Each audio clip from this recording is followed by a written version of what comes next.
Have you ever opened TikTok just casually minding your own business, maybe eating cereal at an irresponsible hour, and suddenly a 19-year-old appears on your screen like, I literally don't know which one of my dad's cars to take to Pilates today. And you're just sitting there like, "O- okay. Somehow TikTok has turned into like a digital zoo of spoiled brats with ring lights. And today we are talking about it.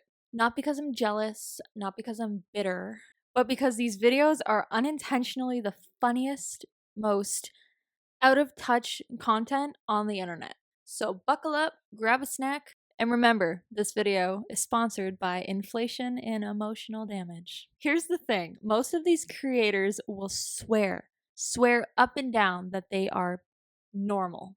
They'll say, I grew up totally average, and then immediately cut to, this was my childhood home, and the house looks like it has multiple wings, a driveway with opinions, and a chandelier that is definitely insured. That's not a home, that's a historical landmark. And yet they still insist money doesn't matter to me, which is so easy to say when money has never once mattered to you.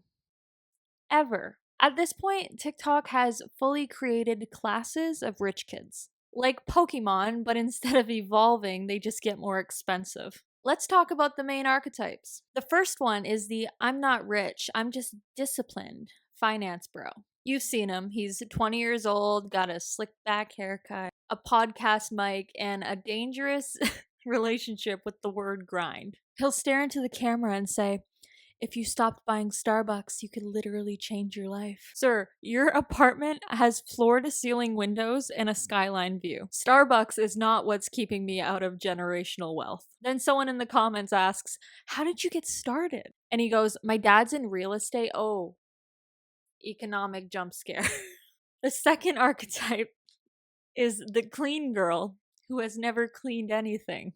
This one lives exclusively in beige. Beige walls, beige outfits, beige personality. She'll post my 6 a.m. productive morning routine. And the routine is wake up in a luxury apartment, drink water out of a glass bottle that costs more than my phone bill, Pilates, matcha, emails, nobody knows to who. Meanwhile, there's literally a housekeeper in the background fighting for her life with a vacuum. And when somebody asks how she affords it, she says, I just budget really well.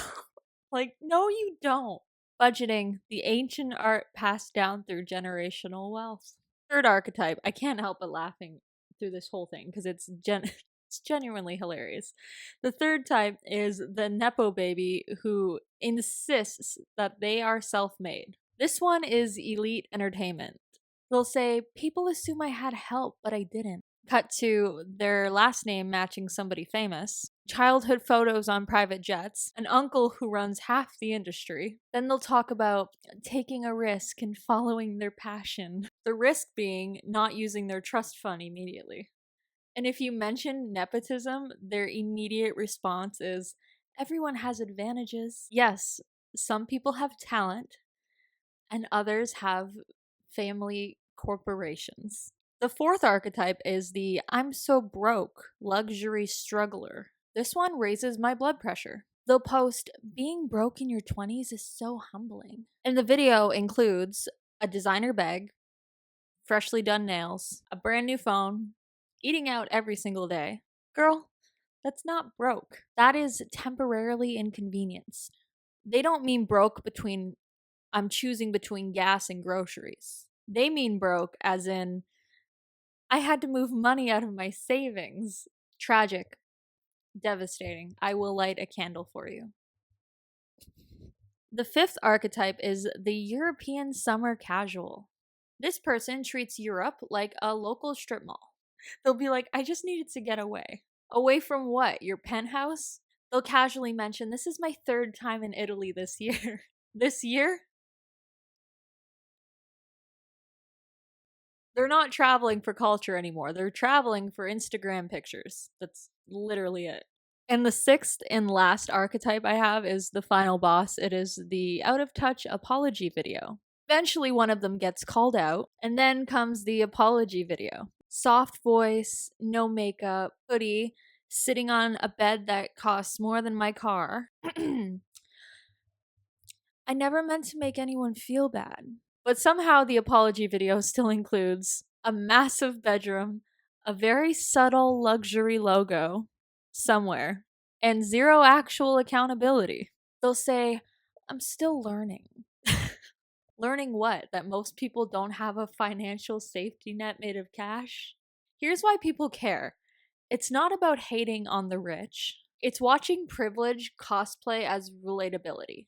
When rent is insane, groceries are outrageous, and people are working nonstop just to stay afloat, watching somebody cry because their Paris trip got delayed is kind of dystopian. Like, bigger problems, girl. There's bigger problems.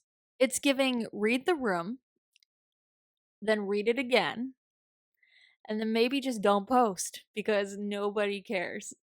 Nobody cares. Honestly, the only reason that I stopped to watch these kinds of videos is the comment section. Because the comments are written by people who are just fed up with this kind of content. Like, I too struggle with having only one vacation home. And the creator always replies with something like, I didn't mean it like that.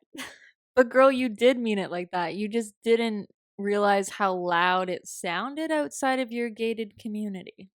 So yeah, if you're rich, cool. If you're privileged, fine. Just don't get on TikTok complaining that your biggest struggle is choosing between oat milk brands imported from different continents. And the spoiled rich kids watching this right now, please keep posting because your lack of self-awareness is honestly entertaining, educational, and honestly a public service. Like, subscribe, and comment down below which archetype that I mentioned deserves its own little documentary. Because at this point, they're giving us entertainment, whether they mean to or not. Thanks for watching, and I'll see you in the next video. Bye.